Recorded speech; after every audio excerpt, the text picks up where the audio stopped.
Hi friends, अगर आप Uttar Pradesh police या फिर होमगार्ड की तैयारी कर रहे हैं तो जीके के लिए एक समान क्लास ये रखी गई है जिसमें आपका पूरे 100 नंबर कवर होने वाला है।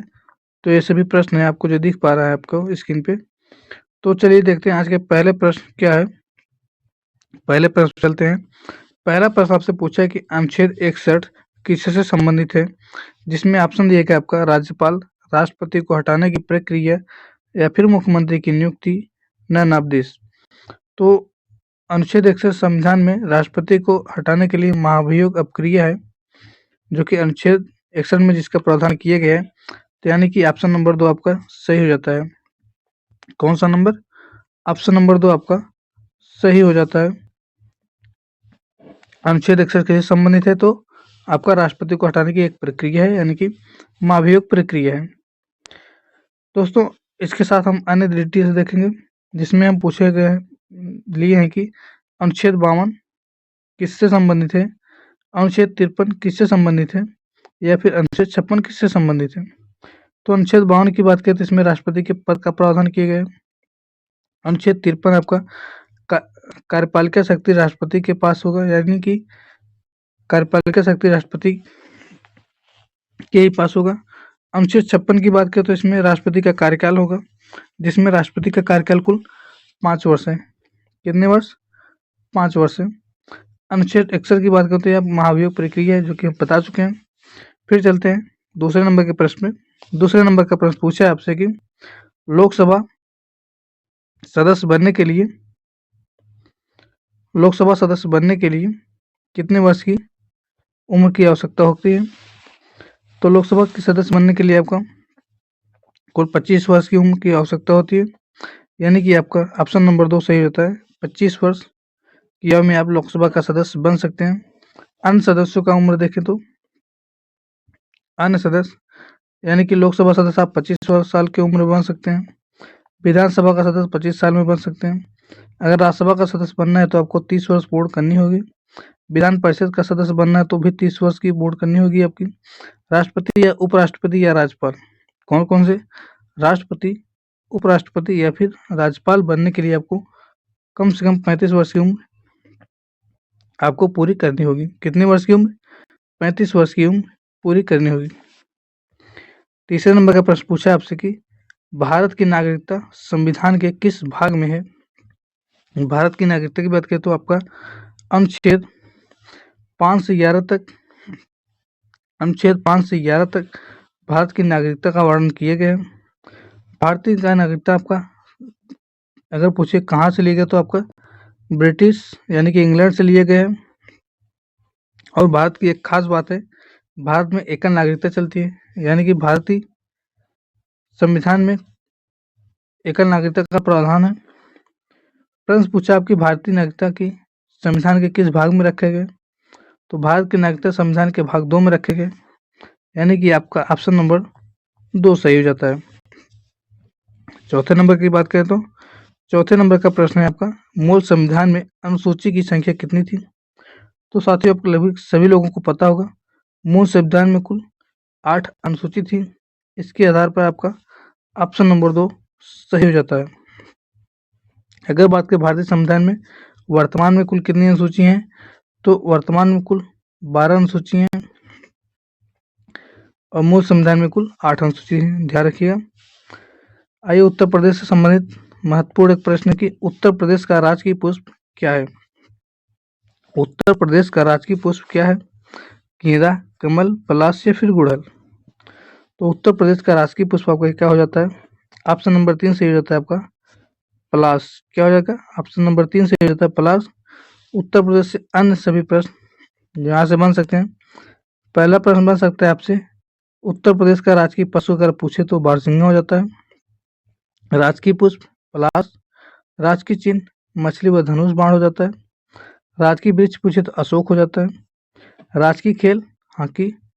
राजकीय गीत अगर आपसे पूछे उत्तर प्रदेश का राजकीय गीत क्या है, तो आपका राजकीय गीत हो जाता है समेटता खुद को इतिहास के पन्नों में।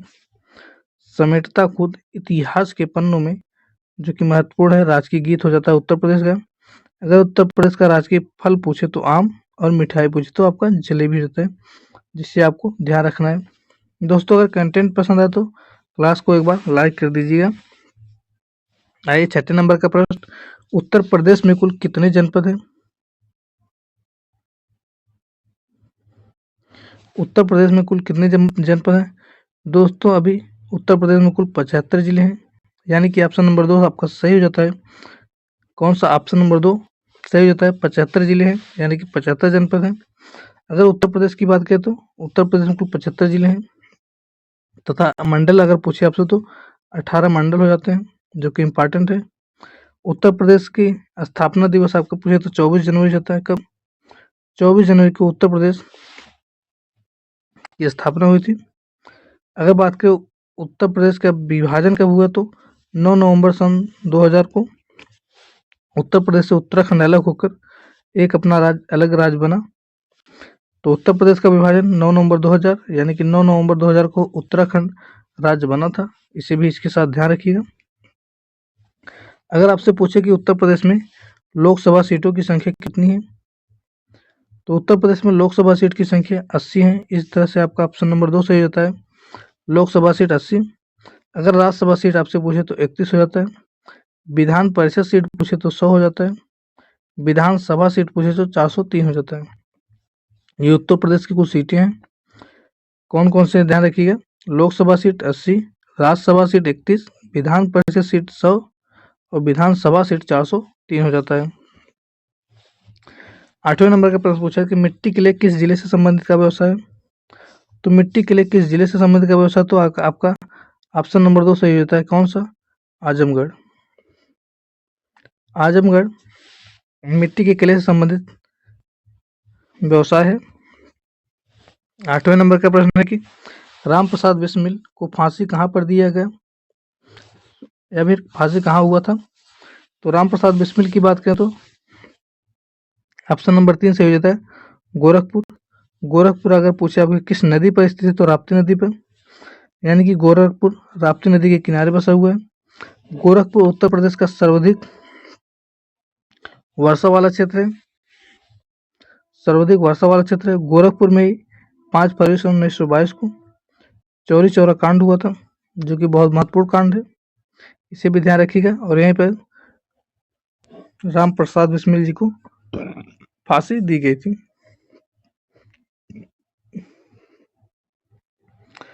9वें नंबर का प्रश्न आपसे पूछा कि राष्ट्रीय लघु उद्योग कब मनाया जाता है? राष्ट्रीय लघु उद्योग आपका कब मनाया जाता है? तो 30 अगस्त को मनाया जाता है। सॉरी, राष्ट्रीय लघु उद्योग दिवस कब मनाया जाता है? आपका 30 अगस्त को मनाया जाता है। कब? 30 अगस्त को मनाया जाता है। और यहीं अगर एमएसएमई दिवस पूछे तो 27 जून को मनाया जाता है। कब? 27 जून को मनाया जाता है। इस हिसाब से आपका सभी विकल्प गलत हैं। तो एमएसएमई यानी लघु, micro, small and micro economy MSME दिवस कब मनाया गया? तो 27 जून को मनाया जाता है। 10वें नंबर का प्रश्न है कि गांधी जी पहला सत्याग्रह कहाँ पर किया था? तो गांधी जी का पहला सत्याग्रह चंपारण में हुआ था। कहाँ पे? चंपारण पे, रामचंद्र शुक्ल के बुलाने पर 1917 में चंपारण के तिनकठिया प्रणाली के नील की खेती के लिए पहला सत्याग्रह आंदोलन गांधी जी ने किया था। कहाँ पे? बिहार के चंपारण में। कहाँ पे? बिहार के चंपारण में। 11वें नंबर का प्रश्न है, द व्हाइट टाइगर किताब किसने लिखा था? द व्हाइट टाइगर किताब किसने लिखा था?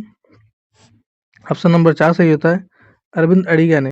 अरविंद अडिगा ने द व्हाइट टाइगर किताब लिखी थी। ये एक महत्वपूर्ण किताब सलमान रुश्दी की याद कर लीजिए, मिडनाइट चिल्ड्रन। कौन सी? मिडनाइट चिल्ड्रन, सलमान रुश्दी की एक पुस्तक है जो कि मोस्ट इम्पॉर्टेंट है। इसे ध्यान रखिएगा। व्हाइट टाइगर पुस्तक किसने लिखी? तो अरविंद अडिगा ने लिखी।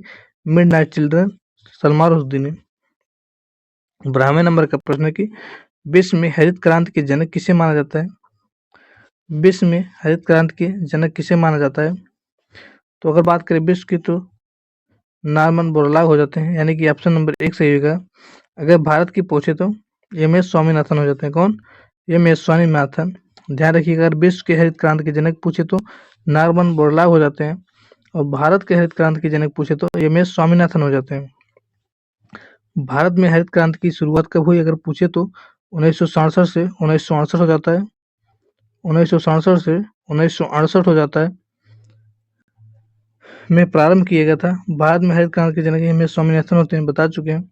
हरित क्रांति के उद्देश्य कृषि उपज को बढ़ाना, कृषि उपज को बढ़ाना, उत्पादन में वृद्धि करने के लिए हरित क्रांति को भारत में लाया गया। भारत में सबसे पहले किस फसल पर अगर प्रयोग किया गया पूछा जाए तो पहले गेहूं की फसल पर इसका प्रयोग किया गया।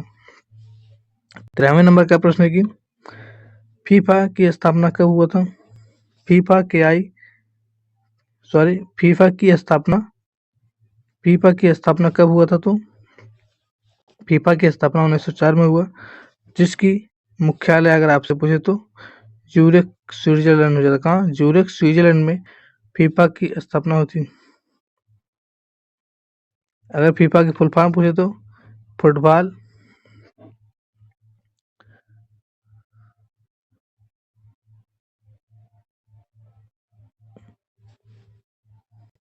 फेडरल इंफॉर्मेशन फुटबॉल एसोसिएशन हो जाता है। फेडरल इंफॉर्मेशन फुटबॉल एसोसिएशन हो जाता है। 14वें नंबर का प्रश्न है कि ट्विटर के संस्थापक कौन है? तो ट्विटर के संस्थापक आपका ऑप्शन नंबर 3 सही हो जाता है। कौन? जैक डार्सी हो जाते हैं। कौन? जैक डार्सी ट्विटर के संस्थापक है, लेकिन 2014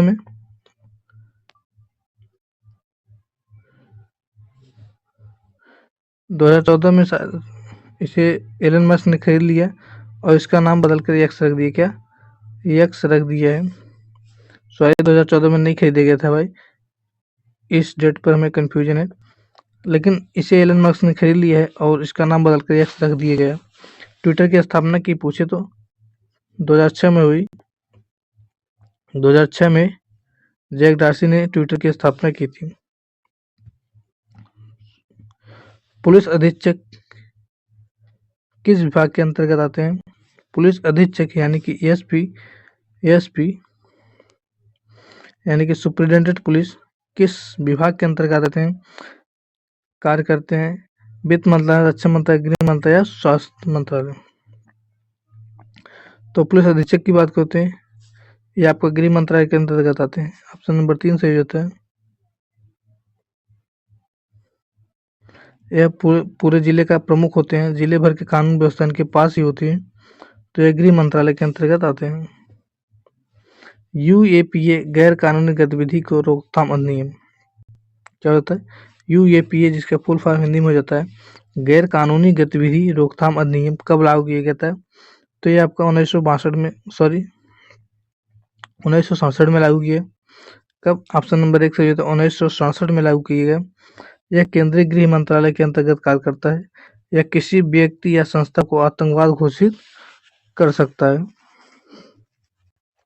यूएपीए किसी भी व्यक्ति को आतंकवाद के संदिग्ध में उसे आतंकवाद घोषित करता है। यही संस्था है। कौन सी? यूएपीए, जो कानून अधिनियम 1967 में लागू हुआ था। यह कानून अधिनियम 1967 में लागू हुआ था। क्वेश्चन नंबर 17, आपात संबंधित प्रावधान संविधान के किस भाग में है? तो आपात संबंधित प्रावधान संविधान के भाग 18 में है, यानी कि ऑप्शन नंबर 2 सही जाता है। अगर भाग 14 की बात करें तो यह संघ राज्य के अधीन सेवा से संबंधित है। भाग 15 चुनाव से संबंधित है। भाग 16 कुछ वर्गों का विशेष उपबंध है। भाग 17 आपका भाषा से संबंधित है। भाग 18 आपातकाल से संबंधित है और भाग 20 संविधान संशोधन से संबंधित है। 18वें नंबर का प्रश्न की भारत वन सर्वेक्षण संस्थान का मुख्यालय कहाँ पर है? भारत वन सर्वेक्षण संस्थान के अगर स्थापना पूछे तो आपका 1981 में जाता है, जिसका मुख्यालय आपका देहरादून है। कहाँ पर? देहरादून में है। थैंक्स भाई, आप क्लास में बने रहें, उसके लिए आपका बहुत बहुत आभार। आप क्लास को एक लाइक कर दीजिएगा, अपने मित्रों के साथ शेयर कर दीजिए। अगर क्लास अच्छी लगी हो, हूबहू कंटेंट कुछ अच्छे लगे हों, आपने कुछ क्लास से सीखी हो तो क्लास को लाइक ज़रूर कर दीजिएगा। फिर हम मिलते हैं कल चौथे नंबर की क्लास में। तब तक के लिए बाय बाय, टेक केयर।